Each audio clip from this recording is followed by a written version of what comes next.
Disadvantages of FM. पहली बात spectrum ज़्यादा इस्तेमाल करता है, दूसरी बात वाइडर बैंड यानी बैंडविड्थ टू मच स्पेक्ट्रम होता है, स्पेस होती है, और यानी बैंडविड्थ ज़्यादा इस्तेमाल करता है, और दूसरी बात ये कम्प्लेक्स है, कम्प्लेक्सिटी सर्किटरी इस्तेमाल होती है क्योंकि नॉन लीनियर सर्किट इस्तेमाल होते हैं और नॉन लीनियर में कम्प्लेक्सिटी ज़्यादा होती है। अच्छा, अब बात करते हैं एंगल मॉड्यूलेशन की। स्लाइड नंबर 4 में है angle modulation. Angle modulation, amplitude of A modulated carrier is held constant and either phase or time derivative of phase. Time derivative of phase is frequency. Phase की जब आप derivation करेंगे तो वो frequency की बराबर आती है। एफ इज इक्वल टू या omega is equal to D phase by D T, ये ओमेगा के बराबर है। तो omega is 2 pi F, so mean this is frequency. Mean modification in a carrier phase or frequency of a carrier linearly with the message signal is called angle modulation. Amplitude of modulated carrier is held constant and either phase or time derivative mean frequency of a carrier varied with the message signal is called angle modulation. Or this one is a formula for angle modulation.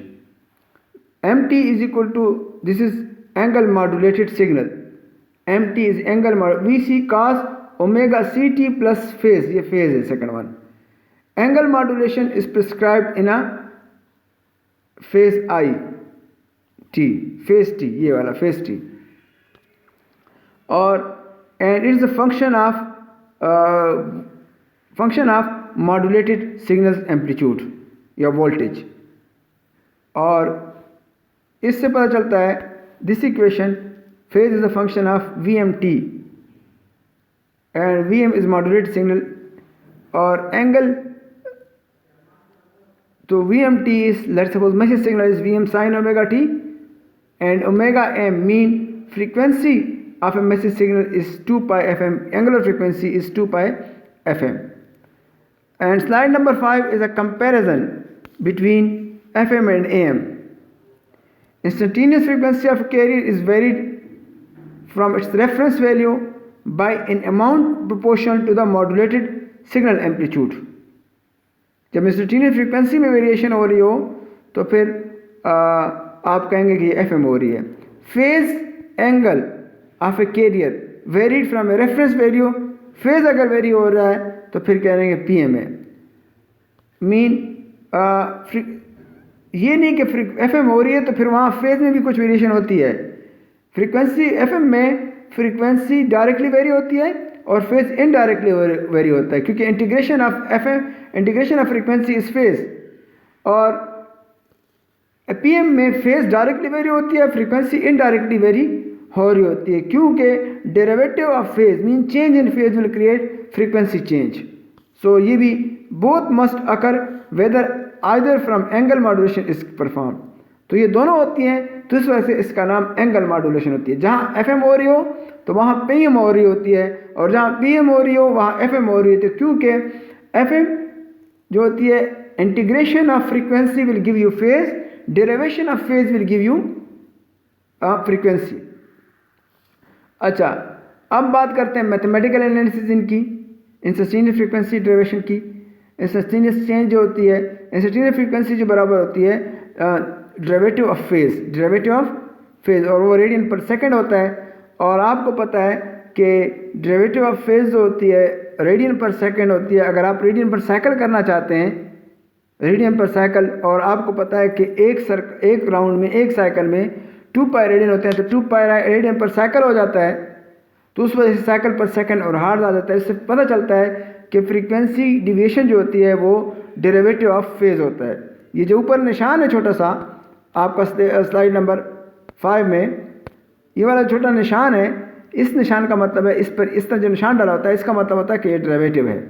और इसके अलावा instantaneous frequency जो होती है वो omega CT के बारे में होता है, और ओमेगा CT जो होता है उसका अगर आप डेरिवेटिव ले लें तो with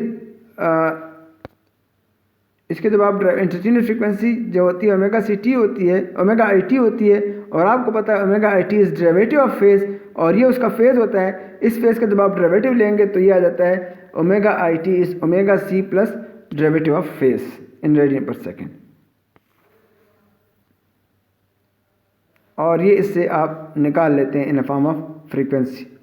frequency modulation is a angle modulation in which the instantaneous frequency deviation mean derivative of phase is proportion to the amplitude of a modulating signal, and instantaneous phase deviation is a proportion to the integral of a modulated signal voltage। तो ये integral है, mean phase में integral की बात आती है। Phase deviation is a proportion of integral of modulated signal voltage. और frequency modulation में एम्पलीट्यूड ऑफ मॉड्यूलेटेड सिग्नल ये डेरिवेशन है, डेरिवेशन। तो ये फ़र्क है, एक में डेरिवेशन होता है और एक में इंटीग्रेशन होता है, और दोनों डेरिवेशन इंटीग्रेशन आपस में इंटरकन्वर्जेबल हैं। अच्छा, variation in phase produce frequency modulation. So frequency modulation implies D F by D T is a proportion to the modulated signals. और वो फिर आपने यहाँ पर आप अगर देख लें स्लाइड नंबर 8 में इसकी जो डेरिवेशन है वो हुई है कि एफएम सिग्नल किस तरह निकलता है। एफएम सिग्नल में आपने पहले में देख लिया V C sine omega C T, phase omega C T. Phase को चेंज किया, ये फेज़ को आप लिख सकते हैं इंटीग्रेशन मल्टीप्लाई बाय डेरिवेटिव, और इंटीग्रेशन और डेरिवेटिव मल्टीप्लाई तो 1 होता है, 1 मल्टीप्लाई करने से फेज़ के कोई चेंज नहीं आता, तो वो आ जाता है। सिर्फ हम फेज़ की फॉर्म में लिख रहे हैं। फिर इस फेज़ को हमने इन द फॉर्म ऑफ कांस्टेंट लिखा, वी एम टी की फॉर्म में लिखा, और के एफ जो होता है वो मॉड्यूलेशन इंडेक्स होता है, तो के एफ वी एम कांस्टेंट वो बाहर निकल आता है, और साइन ओमेगा टी का इंटीग्रेशन, और साइन ओमेगा टी का इंटीग्रेशन कॉज निकल आता है। तो ये लास्ट में एफएम सिग्नल बन जाता है। ये इनडायरेक्ट मेथड है एफएम सिग्नल क्रिएट करने का। तो एफएम दो तरीके से, वो फिर आगे देखते हैं कि एफएम सिग्नल 2 तरीके से क्रिएट होता है। उसमें से एक होता है, अच्छा अब बात करते हैं स्लाइड नंबर 9 की। स्लाइड नंबर 9 में एफएम वेव को रिप्रेजेंट किया है ग्राफिकली। ऊपर वाला जो सिग्नल है ये वाला, ये असल में कैरियर है, ये वाला सिग्नल कैरियर सिग्नल है, और ये मैसेज सिग्नल है। अब इस मैसेज सिग्नल में मुख्तलिफ मकामात हैं। ये यहाँ पर ज़ीरो स्लोप, ये यहाँ पर ज़ीरो करस्पॉन्डिंग्स, ये मुख्तलिफ जगह मिनिमम स्लोप, मैक्सिमम स्लोप, ये सारा गिवन है। और इसी के साथ आपका इसमें ये चेंज आ रहा है, ज़रा आप देख लें, इस जगह पे देख लें फ्रीक्वेंसी कितनी तेज़ है। ठीक है, जब एम्पलीट्यूड आपका मिनिमम हो रहा हो, इस जगह पर देख लें जब एम्पलीट्यूड मैक्सिमम हो रहा है तो फ्रीक्वेंसी की क्या हालत है। ठीक है, और इस जगह पर देख लें जब फ्रीक्वेंसी 0 है तो फिर ये जगह देख लें। ठीक है, तो ये आपको पता चल रहा है कि ये मुख्तलिफ पॉइंट्स पर आपको फ्रीक्वेंसी में वेरिएशन आ रही है। So this is F M, variation with amplitude. ये ज़रा अगर आप देख लें लेस नीचे वाला डी वाला, इस डी वाले को ज़रा आप देख लें, ये देख लें, ये देख लें, ये देखें। यहाँ से अगर आप आएँ तो यहाँ पर देखो चेंज आ रहा है एंगल में, फ्लो में चेंज आ रहा है। ये देखें यहाँ चेंज आप देखें, इसके मुताबिक ये इस कैरियर में चेंज देख लें। अच्छा इधर देख लें, ये देखो ये नीचे जा रहा है, इधर देख लें ये नीचे से ऊपर जा रहा है, ये ज़रा देख लें इसमें चेंज आ रहा है। इधर ज़रा फिर देख लें, इधर फिर चेंज आ रहा है। ठीक है, इधर देख लें, इधर फिर चेंज आ रहा है फेज़ में। ये जब नीचे से ऊपर जाता है तो इस जगह पर आपको ज़्यादा फ्रीक्वेंसी मिल रही है। ये देख लें, ये इसके साथ, ये देख लें इसके साथ। ठीक है, तो ये फेज़ मॉड्यूलेशन है, और ये मॉड्यूलेशन डिपेंड करती है, और ये इसका डेरिवेटिव इंटीग्रेशन है। अच्छा तो ये ग्राफिकल रिप्रेजेंटेशन हो रही है स्लाइड नंबर 9 में। स्लाइड नंबर 10 में मॉड्यूलेशन इंडेक्स की बात हो रही है। Directly proportional to the amplitude of modulating signal. जो मॉड्यूलेशन इंडेक्स है वो एम्पलीट्यूड के मॉड्यूलेटिंग मैसेज के एम्पलीट्यूड के डायरेक्टली प्रोपोर्शनल है, और inversely proportional to the frequency of a modulating signal, और मॉड्यूलेटिंग सिग्नल की फ्रीक्वेंसी के इनवर्सली प्रोपोर्शन है। डिनोट होता है बीटा से। मॉड्यूलेशन इंडेक्स जो एफएम में इस्तेमाल होता है वो बीटा से डिनोट होता है और बीटा बराबर है KF। KF is a constant VM divide by omega M और del F by del FM से आता है और डेल F जो है वो सेपरेशन इन फ्रीक्वेंसी है। और नीचे आपका एग्जाम्पल दिया है कि determine the modulating index of FM signals with the modulating frequency 10 है और डिविएशन जो है वो 10 kHz प्लस माइनस 10 kHz है। तो टोटल जो चेंज इन फ्रीक्वेंसी आएगी 10 प्लस माइनस 10 का 20 kHz आएगी।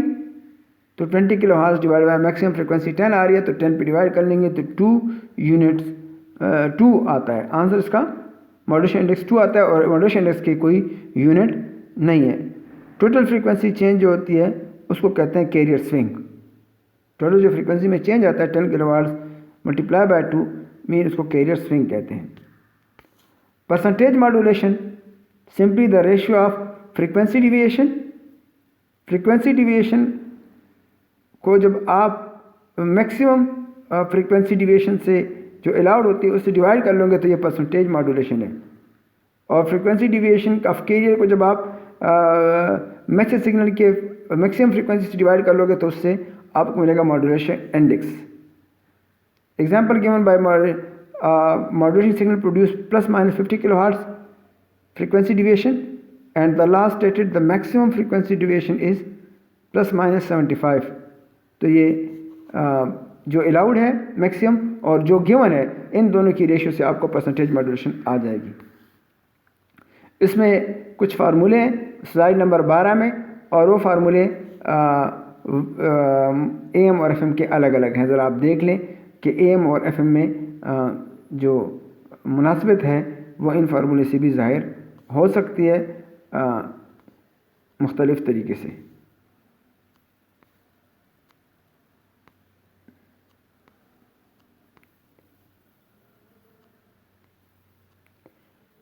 FM की जो बैंडविड्थ है the total bandwidth of FM signals can be determined by knowing the modulation index और बेसल फंक्शन। जब आपको मॉड्यूलेशन इंडेक्स और बेसल फंक्शंस का पता हो तो फिर आप टोटल बैंडविड्थ एक FM का इस्तेमाल फाइंड कर सकते हैं। जो FM है वो बराबर है 2FM multiply by N। N is number of significant side. Side band बढ़ेगी तो बैंडविड्थ बढ़ेगी, साइड बैंड में इनफाइनाइट हैगी तो बैंडविड्थ भी इनफाइनाइट होगी। FM मॉड्यूलेटिंग सिग्नल्स जो होती है फ्रीक्वेंसी जो FM जो है वो बैंडविड्थ जो डिपेंड करती है FM की वो दो चीज़ों पर, एक मॉड्यूलेटिंग सिग्नल फ्रीक्वेंसी पर और दूसरा साइड बैंड्स पर। Another way to determine the bandwidth is use Carson rule, or the rule recognize that the power in the most of the significant side bands are amplitude greater than 2% of a carrier। So उसकी वजह से Carson rule होता है और Carson rule के मुताबिक जो bandwidth है वो 2 into FD maximum plus FM और FD maximum is frequency deviation। तो Carson rule always give for lower bandwidth calculated within the bandwidth is 2FMN। Consider only power in the most significant side bands whose amplitude is greater than 1%। The carrier rule of transition bandwidth FM signals generated by the signal frequency FM is allowed as। तो उस वक्त bandwidth 2 del F और 2FM और 2 del F को अगर आप इन the form modulation index करना चाहोगे तो कार्सन की बैंडविड्थ ये वाली होती है। अच्छा, deviation ratio maximum peak frequency deviation divide by maximum mode signal frequency. तो इन दोनों पर जो रेशियो होती है वो डिविएशन रेशियो होती है। Minimum bandwidth is a greatest when a maximum frequency deviation is obtain. Bandwidth minimum होता है, मिनिमम बैंडविड्थ तब ग्रेटर होता है जब आपकी maximum frequency deviation is obtain and with the maximum modulating signal frequency. Worst case of modulation index is equal to the maximum peak frequency deviation divided by maximum modulation signal frequency। Worst case of modulation index is produced in a widest output frequency spectrum। Mathematically ये है deviation ratio। Power in an angle modulation, a power in modulation signal is easily computed by VC square by 2R। The power is considered FM signal is independent of message signal. This is important difference between FM and FM. ये एक और difference आ गया FM और AM में. AM में जो होता है वो पावर डिपेंड करता है कैरियर सिग्नल पर, लेकिन यहाँ पर मैसेज सिग्नल पर पावर डिपेंड. FM में power doesn't depend upon the message signal, जाके वहाँ डिपेंड करता था. The time average power of frequency modulation में आल्सो ऑब्टेन एज. तो इससे भी आप टाइम वेरिंग पावर निकाल सकते हैं. दो तरीके हैं किसी भी FM सिग्नल को जनरेट करेगा, एक डायरेक्ट मेथड है और एक इनडायरेक्ट मेथड है. स्लाइड नंबर 17 में ये है. डायरेक्ट मेथड में क्या होता है, इंस्टेंटेनियस फ्रीक्वेंसी वेरी करते हैं और उसके लिए आप जस्ट लोकल ऑसिलेटर इस्तेमाल करते हैं, ओरिजिनल फ्रीक्वेंसी पर उसको ट्यून करते हैं, जिसकी वजह से आपको फ्रीक्वेंसी जो इंटरमीडिएट इंस्टेंटेनियस फ्रीक्वेंसी है उसमें चेंज आता है with respect to oscillated frequency modulating signal से. और ये उसकी डायरेक्ट जनरेशन की बजर या ऑसिलेटेड, ये उसका वो है फार्मूला है. और इसकी example electronic oscillator has output frequency depends on energy storage device. There are wide variety of oscillator whose frequency depends on a particular capacitor value. By varying the capacitor value mean amplitude of a message signal, the frequency oscillation varies and the capacitor variation are controlled by VMT. This result is FM. तो ये एक FM के लिए direct method है. Indirect method is angle modulation, includes frequency modulation and phase modulation. Phase modulation and frequency modulation are interrelated. We can not change without one without other changing. The information signals frequency also deviate the carrier frequency in PM. Phase modulation, पहले phase modulation, indirect method क्या है, पहले phase modulation करो और फिर उसके बाद उस फेज मॉड्यूलेशन का डेरिवेटिव ले लो, उससे आपको फ्रीक्वेंसी मॉड्यूलेशन मिल जाएगी. इसकी जो इंटरफेरेंस की बात करेंगे, the major benefit of FM is interference signals on the same frequency will be effectively rejected. तो सबसे जो बड़ा फायदा है कि इंटरफेरेंस रिजेक्शन होती है इसमें FM में. और if the signals is one और मोर और twice amplitude of the other stronger signal will capture and the channel will totally eliminate the weaker signal. ये दूसरा फ़ायदा है कि स्ट्रॉन्गर सिग्नल को कैप्चर करेगा, वीकर सिग्नल को ख़त्म करेगा और वो इंटरफेयरिंग सिग्नल्स जो होंगे वीकर वो ख़त्म एलिमिनेट हो जाएंगे. तो इसको कैप्चर इफेक्ट इन FM कहते हैं. FM the capture effect always allows the stronger signals to dominate while the weaker signals to eliminate. ये इसका फ़ायदा है. However when the strength of two FM signals began to be nearly same, the capture effect may cause the signals to alternate in their domination of frequency. ये एक मसला है कि अगर आपका दोनों सिग्नल एक जैसे हैं तो फिर यानी करीब करीब हैं तो फिर डोमिनेशन ऑफ फ्रीक्वेंसी में मसला होगा. Despite the fact that FM has superior noise rejection quality, noise still interfere with FM signal. This is particularly true that high frequency components in the modulated signals. यानी कि FM is noise free, लेकिन rejection तो होती है, लेकिन फिर भी FM signal high frequency components की जो नॉइस होती है वो उसमें रहती है. Since noise is primarily sharp spikes of energy, it contains considerable number of harmonics and other high frequency components. These high frequency can at times be a larger amplitude than the high frequency content of modulating signals. This causes from frequency distortion that can make the signal unintelligible. ये कभी कभी higher harmonics में मसला आ जाता है और उसकी वजह से फ्रीक्वेंसी मॉड्यूलेशन में मसला आ जाता है नॉइस का. To overcome this problem, most FM system use the technique of pre-emphasis and de-emphasis. तो प्री एम्फेसिस और डी एम्फेसिस एक टेक्निक है, वो इस्तेमाल होती है. ये आपकी असाइनमेंट भी है, प्री एम्फेसिस और डी एम्फेसिस की टेक्निक को ज़रा एक्सप्लोर कर लें कि आप FM में नॉइस को किस तरह ओवरकम करते हैं. और नीचे वाली ये 21 स्लाइड तकरीबन सारा एंगल मॉड्यूलेशन है. नीचे वाली स्लाइड में ज़रा AM को FM को phase modulation is a form modulation that represent information in the variation of instantaneous phase of a carrier wave. Modification in a phase according to the low frequency will give phase modulation. PM changes the phase angle of the complex envelope in direct proportion to the message signal. Suppose the signal to be sent called modulating message signal is and the carrier onto the message signal is modulated in this form. CT और carrier signal है, और इस carrier signal में आपका frequency होता है और phase होता है, और इस फ्रिक्वेंसी और फेज़ को में जब आप मैसेज सिग्नल शामिल कर लेते हो तो फिर ये फेज़ मॉड्यूलेशन, फेज़ में जब मैसेज सिग्नल ऐड हो जाता है तो फिर ये बन जाता है फेज़ मॉड्यूलेशन। तो ये ज़रा देख लें, और नीचे मॉड्यूलेशन इंडेक्स के बारे में है, जो फेज़ के बारे में मॉड्यूलेशन इंडेक्स है वो चेंज इन फेज़ होता है सिर्फ, और ये फेज़ मॉड्यूलेशन जनरेशन है। तो this is enough, just see it. Thanks a lot.